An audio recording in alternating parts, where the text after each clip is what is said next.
여러분 이런 말 혹시 들어보셨나요? 고객의 니즈를 만족시켜라.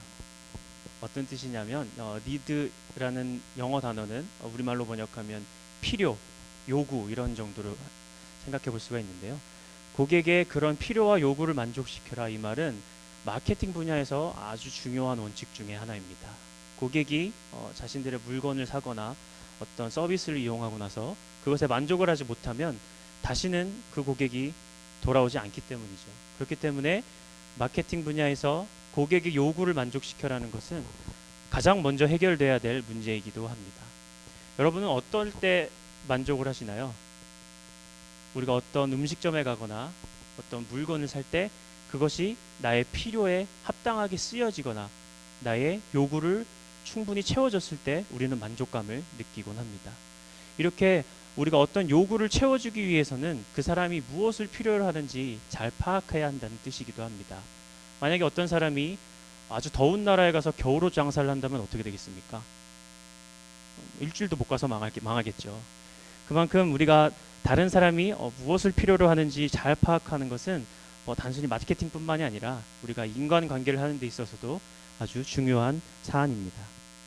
어떻게 보면 현대의 많은 교회들, 대부분의 교회들은 성도들의 요구를 만족시키는데 아주 대단한 신경을 쓰고 있습니다. 성도들이 예배하기에 편안한 예배당도 만들어야죠. 냉방, 난방도 불편하지 않게 잘 조절해야죠. 그리고 좋은 식사도 대접을 해야죠. 이렇게 어찌 보면 성도들의 눈치를 본다고 할 만큼 많은 교회들이 교회에 예배 드리러 나오는 사람들을 하나의 소비자로 생각하는 것이 현대 교회와 현대 신학의 좀 많은 문제점 가운데 하나입니다. 그들은 하나님을 만족시킬 생각은 하지 않고 우리는 어찌 보면 예배 드리러 나오는 사람들의 필요를 만족시키려 하진 않은가 그렇게 고민하는 시간이 필요하기도 합니다. 오늘 이렇게 주님을 만족시키는 것 바로 이 문제에 대해서 희비가 엇갈린 두 여인이 오늘 본문에 등장합니다. 바로 마리아와 마르다 자매인데요. 마르다라는 여인은 예수님이 자기 동네를 지나간다는 소식을 듣고 얼른 달려가서 예수님을 자기 집으로 초대를 하게 됩니다. 사실 유대 사회 가운데서는 손님을 초대하는 것이 주인의 당연한 의무이고 또한 많은 손님을 초대하는 것이 어떤 그 집안의 명예와 관련되어 있는 문제라고도 합니다. 그만큼 많은 사람들을 몰고 다니면서 예수님이 말씀을 전하시고 여행을 하셨는데 자기 마을에 오신다니 어떻게 해야 되겠습니까? 당연히 달려가서 예수님을 누구보다도 먼저 우리 집으로 모셔야 했겠죠. 마르다는 그렇게 처음에는 기쁜 마음으로 예수님을 집으로 모셔드립니다. 그리고 예수님은 마르다의 그 선한 마음을 기쁘게 받아서 그 초대에 응하셨습니다. 그런데 마르다는 준비할 것들이 너무 많아서 바쁜 상황에 놓여 있게 됩니다. 그러던 마르다의 눈에 저기 가만히 앉아 있는 자기 동생 마리아가 보였습니다. 그는 그 마음이 너무나도 불편해졌습니다. 언니는 이렇게 바쁘게 집안을 위해서 준비하고 있는데 저 동생은 앉아서 가만히 앉아 있구나. 그런 마르다의 눈에 비친 마리아는 일하기 싫어서 가만히 앉아 있는 것으로 보였을 테지요. 그렇기에 마르다는 예수님께 가서 이것을 따지기에 이르게 됩니다. 이 오늘 본문의 이야기는 우리가 많이 들어서 알고 있는 이야기입니다. 마르다와 마리아가 예수님을 집으로 모셨을 때 서로 다르게 반응했고 그리고 예수님은 왠지 마리아의 편을 듣는 듯한 마리아만 옳다고 말씀하시는 듯한 그런 말씀을 하시게 됩니다. 사실 우리도 비슷한 평가를 내리게 될 것 같습니다. 왜냐하면 분명하게 이 본문에서는 마리아는 조금 잘못했기 때문이죠. 그렇죠? 예수님을 선한 마음으로 집으로 모셨는데 도리어 예수님께 따지고 동생을 미워하는 마음을 갖게 되었으니 말입니다. 그런데 오늘 배경을 조금 살펴보면 마르다는 조금 사실 억울한 입장에 놓여 있습니다. 마리아와 마르다는 오늘 우리가 누가복음 본문을 읽었는데요. 요한복음에는 조금 더 자세히 그 가족에 대한 설명이 나와 있습니다. 바로 죽었다가 살아난 그 나사로의 형제 자매가 오늘 마리아와 마르다였던 것이죠. 그런데 마르다는 본문의 행적으로 보자면 좀 성실하고 일을 잘하는 그런 유형의 사람이었던 것 같습니다. 먼저 달려나가서 예수님을 집으로 초대를 했고 또 성대하게 대접을 하기 위해서 열심히 노력을 하는 그런 모습을 보였죠. 그런데 반면에 마리아는 조금 마르다보다는 소극적인 사람이었던 것 같습니다. 언니는 열심히 손님 접대를 위해서 준비를 하는데 마리아는 그냥 예수님 곁에 앉아 있었기 때문이죠. 마르다가 바빴던 이유는 뭘까요? 우리가 손님을 집으로 모실 때 여러분들 여유가 있으십니까? 아니죠. 간단한 한 끼 식사나 다과를 준비하려고 해도 신경 쓸 것이 한두 가지가 아닙니다. 더구나 아까 말씀드렸듯이 유대 문화 전통 가운데서는 손님을 집안으로 초대를 해서 아주 최대한 성대하게 대접하는 것이 그 집안의 명예와 관련이 되어 있었습니다. 더구나 예수님이 오신다고 하니 마르다의 마음이 어땠겠습니까? 가능한 모든 것, 빚을 져서라도 최대한 예수님께 성대한 그런 접대를 해주고 싶었던 마음이었을 것입니다. 또 하나 마르다가 바빠야만 했던 이유를 살펴보자면 마르다의 가장으로서의 위치였습니다. 사실 유대 사회는 굉장히 보수적인 사회였기 때문에 여성에 대한 대우나 지위가 높지 않았습니다. 보통 어떤 한 집안이 손님을 집으로 초대할 때는 그 집안의 가장이 나서서 초대를 하는 것이 일반적이겠죠. 그런데 오늘 본문에 보면 여성인 마리아가 직접 나가서 예수님을 초대를 했습니다. 이것은 어떤 의미냐면 사실상 그 집안의 가장이 마르다였다는 것을 볼 수가 있습니다. 유대 사회에서 손님을 제대로 접대하는 것, 손님께서 만족할 만큼 대접을 하는 것은 아주 일반적인 일입니다. 그것을 하지 못하면 어찌 보면 수치스러운 일로 그 지역사회에서 받아들여질 수도 있는 문제였죠. 그렇기 때문에 더구나 여성인 자신이 예수님을 초대했는데 제대로 대접을 하지 못했다. 이것은 그 집안의 엄청난 명예의 실추가 되고 동네의 망신거리가 되고 말 것이었기 때문이었습니다. 이렇게 보니까 마르다가 그렇게 바빴던 이유, 그렇게 예수님을 대접하기 위해서 애를 써야만 했던 이유가 조금 이해가 됩니다. 처음에는 마르다는 기쁜 마음을 가졌습니다. 예수님께서 우리 집에 오신다니, 이 초대를 예수님께서 받아주셨다니, 그것만으로도 마르다는 너무나도 기뻤을 것입니다. 그러나 곧 그는 현실과 마주하게 됩니다. 어떻게 준비를 하지? 무엇을 준비해야 하지? 과연 예수님이 어떤 음식을 좋아하실까? 그런 고민들이 머릿속을 가득 채우게 됩니다. 오늘 본문 40절 말씀에 보면 이런 마르다의 마음이 분주하였다라고 표현을 하고 있습니다. 이 분주하였다라는 단어를 그 신약 성경에 기록된 헬라어 원어의 뜻을 살펴보자면 문자적으로는 끌려다니다라는 의미를 가지고 있다고 합니다. 굉장히 의미심장한 표현입니다. 마르다는 예수님을 집으로 모셔서 예수님을 제대로 대접하고 싶었지만 사실은 그의 마음은 예수님을 대접한다는 그 일 자체에 이리저리 끌려다니고 있었다라는 것이죠. 처음에 기쁘고 순전했던 그 마음이 지금은 사라지게 된 것입니다. 사자성어로 주객전도라는 말이 있습니다. 이 뜻을 여러분들 잘 아실 겁니다. 문자적으로 보면 주인과 손님의 위치가 바뀐다라는 뜻인데요. 어떤 일의 중요성이 다른 것들에 의해서 낮아지고 그 의미가 퇴색되는 상황을 이루게 됩니다. 세상 사람들뿐만 아니라 우리도 어찌 보면 이런 주객전도의 삶을 살아가고 있습니다. 많은 사람들에게 당신의 행복이 무엇입니까? 라고 물어보면 사람들은 어떻게 대답합니까? 대부분 행복해지기 위해서, 행복하게 살기 위해서라고 대답을 할 것입니다. 행복하게 살기 위해서 돈도 많이 벌고 건강하게 오래 살고 싶고 또 좋은 인간관계를 유지하고자 합니다. 그런데 살다 보면 때로는 내 삶의 목적이 돈인 것 같고 내 삶의 목적이 건강인 것 같고 내 삶의 목적이 다른 사람들과의 관계에 있는 것 같은 느낌을 받게 됩니다. 이것이 바로 수단으로 삼았던 것이 목적이 되는 주객전도의 상황이라고 볼 수가 있는데요. 이런 상황에 우리의 삶이 매몰되다 보면 행복을 위해서 추구했던 것들이 도리어 우리의 행복을 파괴하는 일을 볼 수가 있습니다. 성경의 많은 이야기도 이 주객전도라는 말로 표현이 될 수 있을 것 같은데요. 가장 먼저 창세기에 등장하는 아담과 하와가 그렇습니다.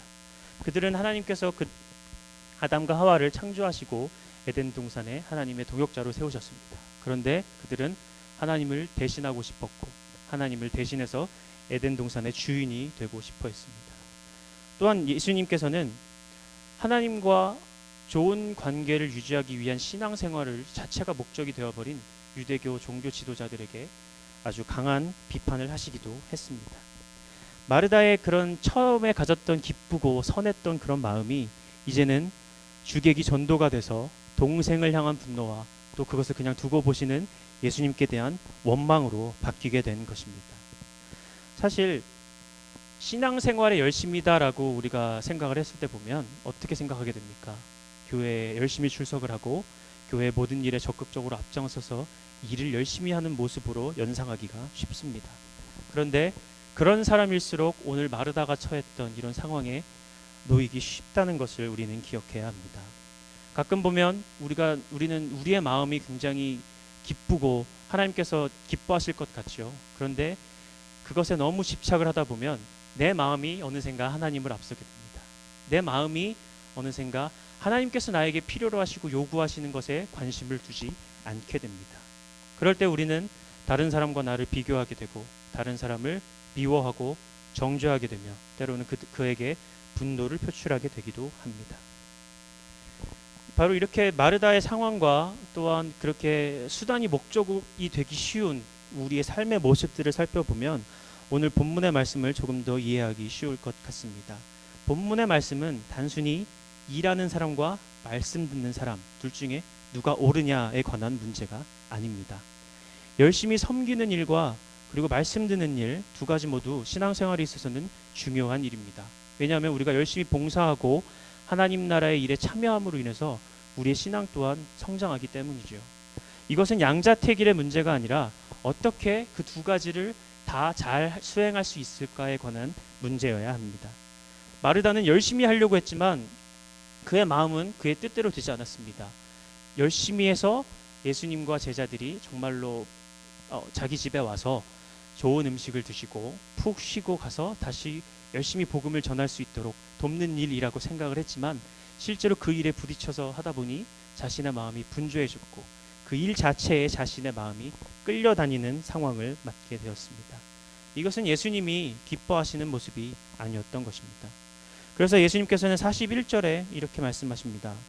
마르다야 마르다야. 두 번씩 부르시죠. 예수님은 마르다를 꾸짖지 않으시고 부드럽게 타이르는 모습을 볼 수가 있습니다. 만약 마르다가 그렇게 열심히 일했던 것이 잘못이라면 예수님은 그 자리에서 일을 그만하고 당장 여기 앉아서 말씀을 들어라 라고 말씀을 하셨을 것입니다.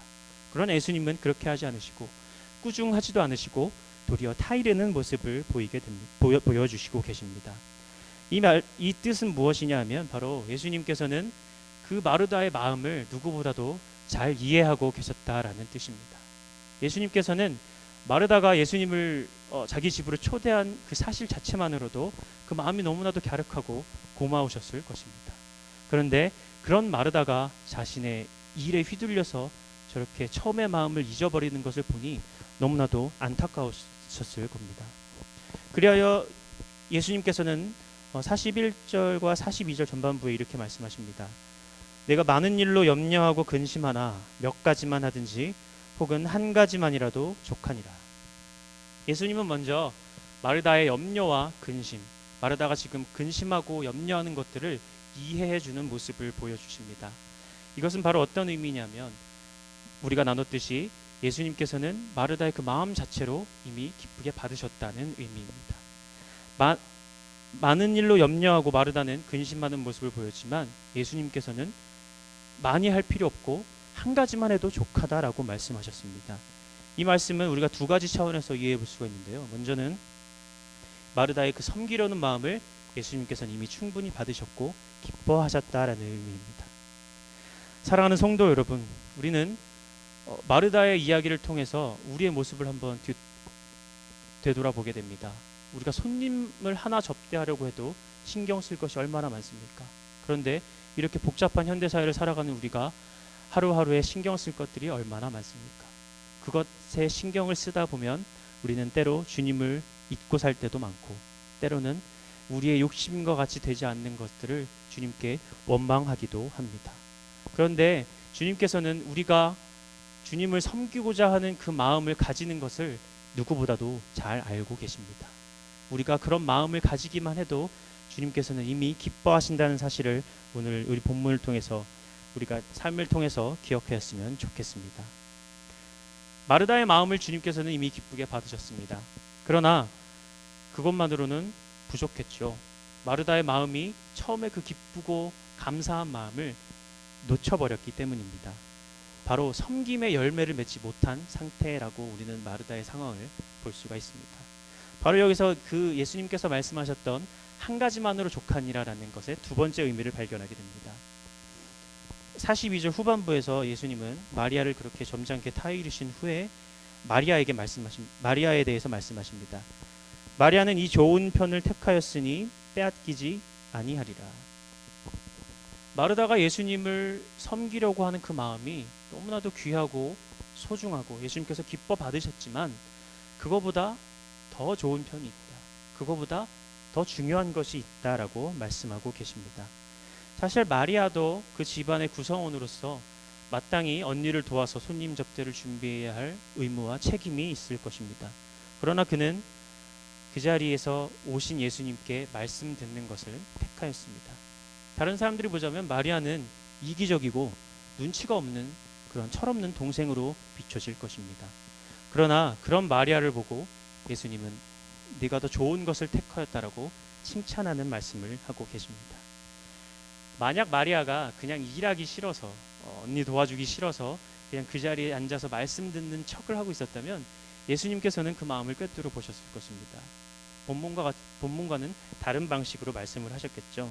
그러나 예수님은 누구보다도 갈급했던 마리아의 마음을 잘 헤아리고 계셨습니다. 어떤 일보다 지금 이 자리에 앉아서 말씀을 듣는 것의 중요함을 알고 있었던 그 마리아의 마음을 예수님께서는 잘 알고 계셨기 때문에 오늘 본문과 같이 말씀하셨던 것입니다. 세상의 그 어떤 일보다 자신의 생명을 살리는 일이 중요하기 때문입니다. 어떤 사람이 중한 병이 들었을 때 그 사람에게 어떤 것이 더 필요하겠습니까?